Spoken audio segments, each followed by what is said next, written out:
Hello guys! Nandito ako ngayon sa isang park dito sa Kuwait na kung tawagin siya ay Boulevard.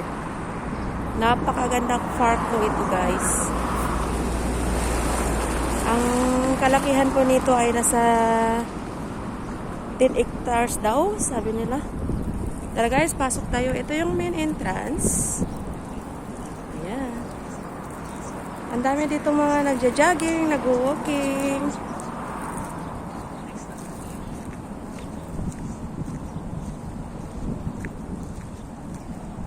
Ayan. Napaka-peaceful po dito. Pag yung may mga ano kayo, yung kumbaga parang nai-stress ka, marami kang iniisip, pwede kang mamunta dito sa lugar na to.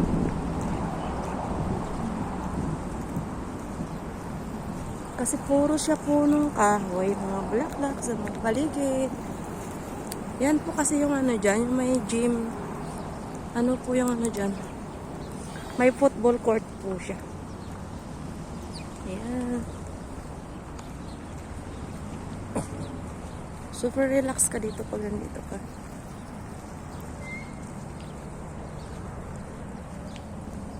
Ganda. Ayan. Ang lawak po talaga nito. Meron siyang basketballan. Meron siyang mga upuan. Pwede kayong umupo dyan. Mag-relax-relax kayo ng mga pamilya mo, kaibigan. Ayan. Kakaiba. Ibang klaseng mga puno yung mga nandito. Yung nandun, yan yung ano siya, yung football court. Sarado kasi ngayon kasi walang naglalaro kasi sa pandemic. Pero dati ang dami dito mga naglalaro.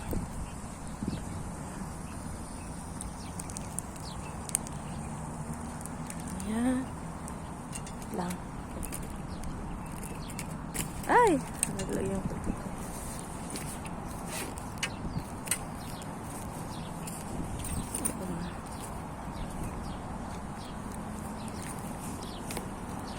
Talagay ko lang yung ano ko sa bag.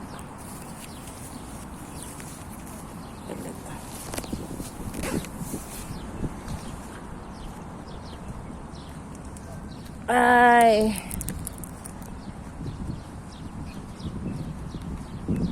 Ayan siya.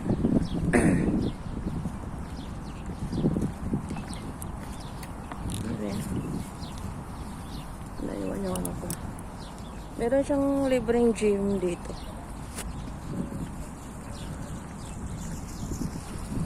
Super ganda talaga ng lugar na to. Super. Dati yung walang pandemic to dito. Punong-puno to ng mga tao dito. Ayan. Punta tayo dito sa may ano, yung may ilog siya. Paggabi kasi iba't ibang ano to dito iba't ibang kulay ng ilaw. Tapos yung doon guys, pag mayroong mga nag-perform dito, kunyari parang mga concert, doon siya yan idadaos. Doon sa yun, no.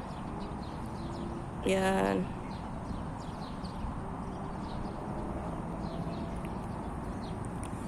So ayan, ang dami talaga ditong pwede mong anuhan, pasyalan. Ngayon kasi parang wala talaga. Pero may mga nag-gym, mga ilan-ilan lang.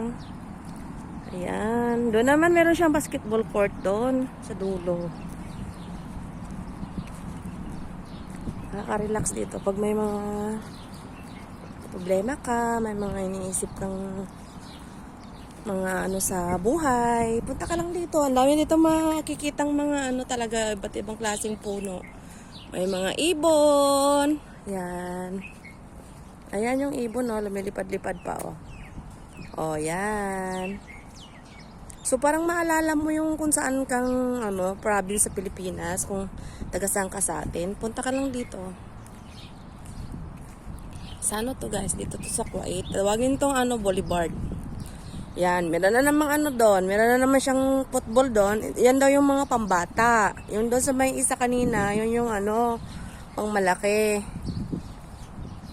Yan. Siguro pag i-video nyo to dito, pag sakaling mag-video ka, nako, siguro mga 20 hours. Hindi mo maubos videohin tong ano na to. Kasi 10 hectares nga raw to eh. Doon, hanggang doon sa dulo talaga siya. Ayan. Ayan yung ano, yan yung sinabi ko sa lalapitan ko. Yan yung stage dyan, oh. Ayan, pag merong mga mag-performs dyan, iba't ibang mga artistang pumupunta dito mag-performs. Puno-puno ng tao yan dyan dati. Dyan yung stage. Pag nag-perform yung ano, kung sinong artistang pumunta dito. Ngayon, wala. Tahimik siya. Ayan. Ito naman para siyang burol. Pwede kang umupo doon. Sa taas na yun. Mag-upo ka. Pag sa gabi to dito, ang daming tao. Hanggang ano lang to dito eh. 11 yata dati. Ngayon, hindi ko alam kung anong oras na yung sasarado nila. Ayan. Marami kang mapasyalan dito. Ayan yung football na pambata.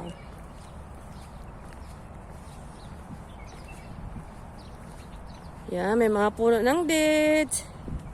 Ang lalago, kasi nilalagaan talaga to dito, yung mga ano na to. May mga punong malunggay dito, mga tanlad, mga doon sa madulo. May mga kamuting kahoy. Ito naman yung mga ano nila.